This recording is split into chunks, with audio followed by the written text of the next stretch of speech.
if you start early with your career, it will be easier for you when you grow up because you had actually experimented with it when you were younger. Hi, I'm Garrett Huddleston, and I started early with my career when I was 8 years old. I woke up at 4 o'clock in the morning, and I had a babysitter. And I went to my playroom, and I saw my mom and dad's video camera just lying there on the table. So I picked it up, grabbed some action figures, and started and made my first film. It was a 14-minute film that I had edited and exported by the time I got to school. And I was so amazed with all the technology in it that I showed it to a bunch of friends, and I even gave it a title. And I named it Playmobil Police. It was so innovative to me, and I was so amazed at it, and I just went on with the technology, and I studied technology for 2 years straight and filmmaking for 2 years straight. And now it pays off because I can experiment with it a lot easier. A lot of people find it hard to find a job that they like doing. Some popular jobs among kids my age are a teacher, a software developer, a dentist, a physical therapist, a physician, or even a ballerina, an astronaut, or an ice cream truck driver. You never know what you're going to be.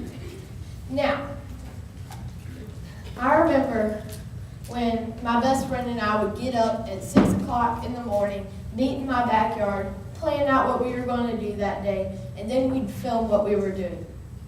Then we'd eat lunch, then we'd edit it, and then that night we'd sort of have a mini premiere and show our families what we did that day. One other thing I would like to talk about is that you also need education. So that's why you need to start early, because education usually takes a while. So people, they just go to the library and check out books, or they use the internet, which is mostly what modern day people do.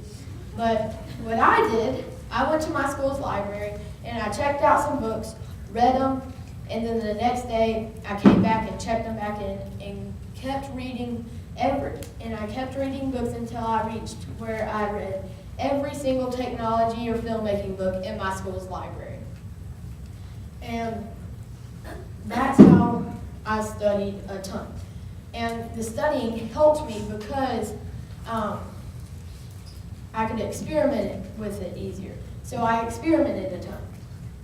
And I just kept going on and on and on.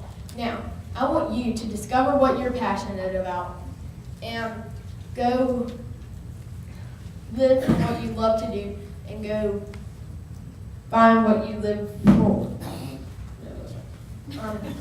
Also, I want you to look to the future and make it the present. Thank you.